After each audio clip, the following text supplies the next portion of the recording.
সুপ্রভাত বন্ধুরা, সবাই কেমন আছো? আশা করছি সবাই ভালো আছো আর আমরাও ভালো আছি। প্রিয় বন্ধুরা, আমি রিতার ছোট পৃথিবীতে তোমাদের সবাইকে স্বাগত। আজকেও তোমাদের সঙ্গে একটা নতুন ভিডিও নিয়ে চলে এসেছি বন্ধুরা। আজকের ভিডিওটিও আশা করি তোমাদের ভালো লাগবে। প্রথম থেকে শেষ অবধি দেখার অনুরোধ রইল। বন্ধুরা, আজকে হচ্ছে বৃহস্পতিবার আর এখন বাজে 6টা। আমি সকাল 5টায় উঠে হাঁটতে গেছিলাম। তো আজকে না ওয়েদারটা তেমন ভালো না, আকাশে মেঘ মেঘ, সেই সঙ্গে একটু হাওয়া নেই, প্রচণ্ড গরম। তো হেঁটে এসেছি, প্রচণ্ড গরম, তো ঘেমে গেছি। কিন্তু আমি আর বসে নেই, দেখলাম একটার পর একটা কাজ আছে, অনেক কাজ আছে, কাজগুলোকে কমপ্লিট করি। তাই জন্য আর বসতে পারিনি। তো সেখান থেকে এসে হেঁটে এসে জামাটা চেঞ্জ করে এই যে কাজ করছি বন্ধুরা।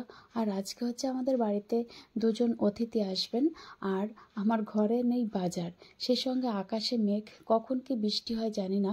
আর বৃষ্টি হলে বাইরে বেরোতে একদমই ভালো লাগে না। তারপরেও কিছু করার নেই, আমাকে তো বাইরে যেতেই হবে, বাজারঘাট করে আনতে হবে, যেহেতু বাড়িতে লোকজন আসবে, তাছাড়া আমাদেরও তো খেতে হবে না। তো বাজার করতে যেতেই হবে। তোমাদের দাদাভাই তোর বাড়ি থাকে না, যার জন্য আমাকেই সব দিকটা খেয়াল রাখতে হয়। তাই জন্য ভাবছি যত তাড়াতাড়ি পারি ঘরের কাজটা সামলিয়ে তারপরে আমি বাজারে যাব। আর আমি বাজারে না গেলে রান্নাটাও কী করে হবে, কোনো কিছুই নেই যে সেটা রান্না করব। তো শুধু আলু আছে, শাশুড়ি মাকে বলছে তুমি আলু সিদ্ধ আর ডিম সিদ্ধ দিয়ে সকালে সিদ্ধ ভাতটা করে রাখো, আর আমি বাজার করে আসার পরে বাদবাকি রান্না হবে। যেহেতু ওনারা আমাদের বাড়িতে যে দুজন আসবেন, ওনারা দুপুরে আসবে, এসে খাওয়া দাওয়া করে একটু রেস্ট নিয়ে আবার বিকালে চলে যাবেন। তো ওনারা ইউপি থেকে আসবে, যেহেতু মাছ মাংস তেমন খান না, তাও মাংস না আনলেও মাছটা নিয়ে আসবো, তাই জন্য আমি বাজারে যাব। তো দেখা যাক, রান্না করে রাখবো, তারপরে খায় কিনা সেটা পরের কথা, তাই না? তো বন্ধুরা, যেহেতু বৃহস্পতিবার, তাই ঘরটা পুরো ঝাড় দিয়ে এই যে ঘরের সামনেটা সুন্দর করে আমি ধুয়ে মুছে নিচ্ছি। তো বৃহস্পতিবার তো ঘরটা মুছতেই হবে, পরিষ্কার পরিচ্ছন্ন তো বৃহস্পতিবারেই আমি বেশি করি। বাদবাকি টাইমগুলোতে করা হয়, কিন্তু বৃহস্পতিবার একটু বেশি করা হয়। আর আজকে না বৃহস্পতিবার, তারপরে রান্না বান্না বাজার ঘাট, বন্ধুরা আমার এখন থেকেই মনে হচ্ছে কষ্ট হচ্ছে। যাই হোক, এই যে ঘরটা ঝাড় দিয়ে আমি সামনের গেটগুলো ভালো করে ধুয়ে নিয়েছি। তো এখন আমি এই যে বারান্দাটা পরিষ্কার করছি। দেখো বন্ধুরা, বারান্দায় যেহেতু সাইকেল টাইকেল এটা ওটা থাকে, তো এই সকালবেলার দিকটা পরিষ্কার করা হয় না। আমিও সম্ভবত দুপুরের দিকেই ঘরটা মুছি, কিন্তু আজকে ভাবলাম সকাল সকাল পুজো টুজো করে নেব, যেহেতু লোকজন বাড়িতে আসবে, তাই পরিষ্কার করাটাই আমার ভালো লাগছে। তো ওই জন্য বারান্দাটাও একটু পরিষ্কার করে নিচ্ছি, সাইকেলগুলো একটু সরিয়ে সরিয়ে নিয়ে যতটা সম্ভব করা যায়, পরিষ্কার করা যায়, ততটাই এই যে করার চেষ্টা করছি। তো এক পাশ মুছে নিচ্ছি, তো আর এক পাশে সাইকেল রেখে দিচ্ছি, এইভাবেই কিন্তু বারান্দাটা পরিষ্কার করছি। আর এদিকে এত বিশ্রী ওয়েদার, হাওয়াও দিচ্ছে না, এদিকে রোদও উঠছে না, এত গরম লাগছে, অস্বস্তি হচ্ছে শরীরের মধ্যে, ঘাম টপ টপ করে পড়ছে এই নাইটির পর দিয়ে। তো কি করব, কাজ তো আমাকে করতে হবে। যদি একটু বৃষ্টি হতো, ঝিরিঝিরি একটু হাওয়া দিত, তাহলে তো ভালোই হতো, তাই না? আর এদিকে বারান্দা পরিষ্কার করলেও এত নোংরা আসে, যেহেতু আমাদের ঘরের সামনের রাস্তাটা পাকা নয়, এমনি শুধু বালি ইট এগুলো ফেলানো আছে, তাই একটু হাওয়া দিলেই নোংরা উড়ে আসে, আর সেই সঙ্গে পায়ে পায়ে বালিও ঘরে চলে আসে। কিন্তু কি করার আছে বলো, প্রতিদিন মুছতে তো হবে, যদি না মুছে আরও নোংরা হবে, এই জন্য আমাকে প্রতিদিনই মুছতে হয়।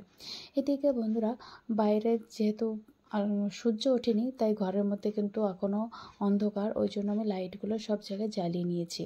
তো আমরা সবাই ঘুম থেকে উঠে গেছি, শুধু ছেলে এখনও ঘুম থেকে ওঠেনি, কারণ আজকে বৃহস্পতিবারের সকালে পড়া থাকে না। তো যেদিন সকালে পড়া থাকে না, সেদিন না ঘুম থেকে উঠতেই চায় না, বলে মা আমাকে একটু দেরি করে ঘুম থেকে ডেকো।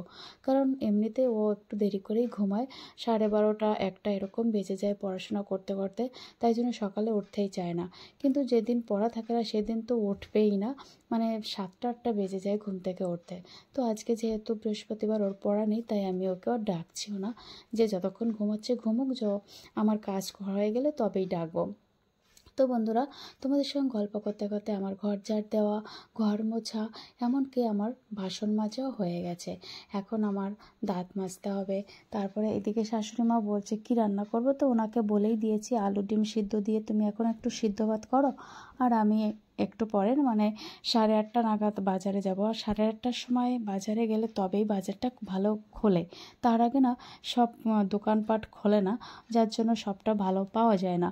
ওই জন্য আমি 8:30টার আগে যাব না, কাজ কমপ্লিট হয়ে গেলেও আমি 8:30টার পরেই বাজারে যাব, সেটাই ভেবেছি। তো দেখো বন্ধুরা, আমি দাঁত ব্রাশ করে এই যে উপরে চলে এসেছি, ছেলেকে ডেকেছি, ও ঘুম থেকে উঠে গেছে। আমি এসেই দেখেছি ও উঠে বসে আছে। তো বলছে মা তোমার অপেক্ষায় আমি আছি, তুমি কখন আসবে তাই জন্য। আমি বলছি হ্যাঁ, তুমি উঠে দাঁতটা মেজে পড়তে বসতে পারো, আমি কখন ডাকবো তখনই উঠবে, এটাই বলছিলাম। তো ছেলে এই যে আমার সঙ্গে একটু খাটটা বেডশিটটা ধরে দিচ্ছিল, কারণ আমি এদিক থেকে ওদিক টানছি আর এলোমেলো হচ্ছে। আজকে বেডশিটটাও একটু পরিবর্তন করে নিলাম, যেহেতু বাড়িতে লোকজন আসবে তাই জন্য। নোংরা হয়নি, তাও পরিবর্তন করে নিয়েছি। তো ছেলে পড়তে ফ্রেশ হয়ে এসে যে পড়তে বসে গেছে, আর আমি ঘরটা ঝাড় দিচ্ছি।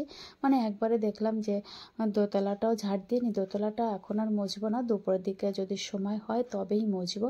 যেহেতু কালকে মুছেছি, আজকে না মুছলেও হবে, কিন্তু তাও দেখবো, যেহেতু বৃহস্পতিবার তাই জন্য দুপুরের দিকে হলে মুছবো, না হলে মুছবো না। এর সঙ্গে আমি সিঁড়িঘরটাও একটু ঝাড় দিয়ে নেবো, সিঁড়িটাও একটু ধুলো ধুলো হয়েছে। ঘরটা এমনই, বোঝাই যাবে না কোথাও ধুলো আছে বা নোংরা আছে, কিন্তু যখনই ঝাড় দেওয়া হয় তখনই প্রচণ্ড ধুলো নোংরা এগুলো বেরোয়। আর কি বলবো বন্ধুরা, এই যে ঝাড়ুটা আমি ঝাড় দিচ্ছি, ঝাড়ুটা 1 মাসও হয়নি আমি এনেছি। আর এই ঝাড়ুতে ঝাড় দিলে না প্রচুর নোংরা বেরোয়, ঝাড়ুর যে ফুল, ওই ফুলটা ঝিরে ঝিরে করে পড়ে, যার জন্য ঘর ঝাড় দিলে আরও বেশি নোংরা দেখা যায়। তো আমার দেখো বন্ধুরা, দোতলাটা ঝাড় দেওয়া হয়ে গেছে, সিঁড়ির অর্ধেকটা ঝাড় দেওয়া গেছে, এবং এবার নিচের দিকে যাব, সিঁড়িটা ঝাড় দিয়ে তবে আমার ঝাড় দেওয়া হবে। তো ভাবছি একবারে চানটা করে নিই, কিন্তু আবার ভাবছি যে বাজারে যাব, আবার ঘেমে যাব, তো একবারে বাজার থেকে এসেই চান করব। কারণ বাজারে গেলে না প্রচুর নোংরা থাকে চারিপাশের। মাছের বাজারে গেলে এত নোংরা কি বলবো, আমার আর মাছ খাওয়ার কথাই ভুলে যাই। যাই হোক, আমি না খেলেও সবাই তো আছে, সবাইকে তো খেতে হবে, তাই না? তো তারপরেও আমি দেখলাম একটু চানটা করে নিই, ওই জন্য দোতলার বাথরুমে ঢুকে গেছিলাম বন্ধুরা আজকে চান করার জন্য, যেহেতু দোতলার বাথরুমটাও পরিষ্কার করা হয়ে গেল আর ওখানে আমার চান করা হয়ে গেল।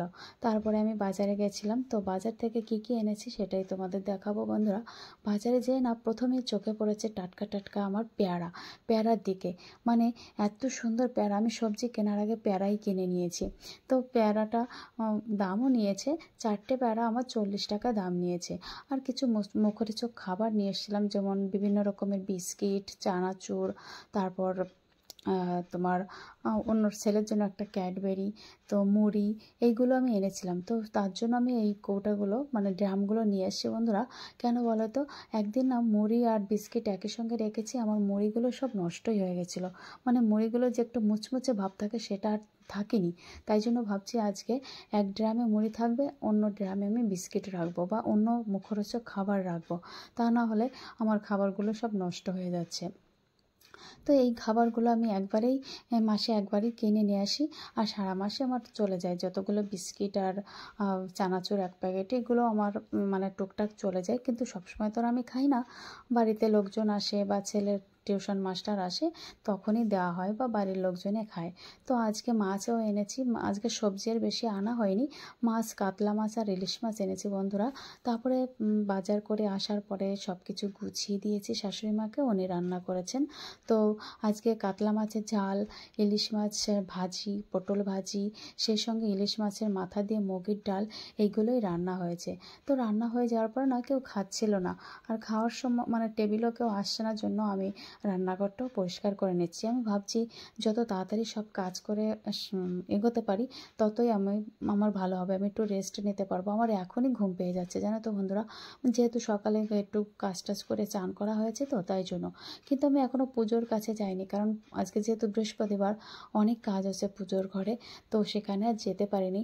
যেহেতু ওনারা দুপুরে 12টার মধ্যে আমাদের বাড়িতে আসবেন, তাই জন্য রান্নাবান্নার কাজটাই আগে করে নিচ্ছি। তো রান্না তো হয়ে গেছে, আছে, এখন রান্নাঘরটা পরিষ্কার করে নিচ্ছি। আর আমরা বাড়িতে যে কজন আছি আমরাও খাওয়া দাওয়া করব, তা খাবারের ঘরে কেউ আসছে না জন্য আমি এই যে কাজটা করছি। তো দেখো বন্ধুরা কী কী রান্না করেছি, পটল ভাজি, ইলিশ মাছ ভাজি, কাতলা মাছের ঝাল আর মুগের ডাল, ও সেই সঙ্গে রুটিও করেছি। যেহেতু ওনারা ইউপিতে থাকেন, ওনারা রুটিটা বেশি পছন্দ করেন, ভাতটা বেশি পছন্দ করেন না, তাও ভাতও দেব, সেই সঙ্গে রুটিও করেছি, রুটিটাও খাবে। তো দেখো বন্ধুরা সব কাজ সেরে এই যে আবার চানটা করে নিয়েছি। তো চান টান করে ওনারা এসে গেছেন, ওনাদের খাবারও আমি দিয়েছি, তারপরে আমি ঠাকুর ঘরে গেছি পুজো করতে।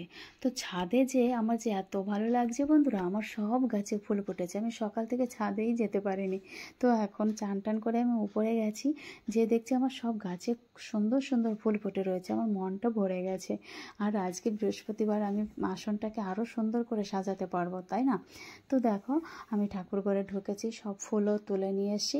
আর ঠাকুরের আজকে লক্ষ্মীর বার, লক্ষ্মীর ঘরটাও সাজিয়ে নিয়েছি। তারপরে পুরো ঠাকুর ঘরটা সাজিয়ে আমার পুজোটাও কমপ্লিট হয়ে গেছে বন্ধুরা। পুজো কমপ্লিট করার পরেই এই যে ভিডিওটা করেছি, কারণ একটু তাড়া ছিল, তাই সব ভিডিওটা ঠিকঠাক করতে পারিনি, ওই জন্য পুজো করার পরে আমি ভিডিওটি করে নিয়েছি। তো তারপরে ওনারা একটু ওনাদের পুজো করে এসে তারপর আমরা খেয়েছি, আর ওনারা তো খেয়ে রেস্ট নিচ্ছে। আমরা খাওয়া দাওয়া করে বিকালে আবার ওনারা যখন চলে যায়, বিস্কিট চা এগুলো বানিয়ে দিয়েছি, তো খাওয়া দাওয়া করে ওনারা চলে গেছে। আর এই যে আমি সন্ধ্যা দিতে এসে আমার নাজেহাল অবস্থা বন্ধুরা, সেই ঘেমে চেমে একাকার হয়ে গেছি। আর এদিকে না মাছ খায় না ছেলে, তাই জন্য ওকে রাত্রেবেলা বিরিয়ানি আর মাংস করে দিতে হয়েছে। তো বন্ধুরা আজকের ভিডিওটি কেমন লাগছে অবশ্যই কমেন্ট করে জানিও। দেখা হচ্ছে পরবর্তী ব্লগে, ততক্ষণে সবাই ভালো থেকো, সুস্থ থেকো। Good morning.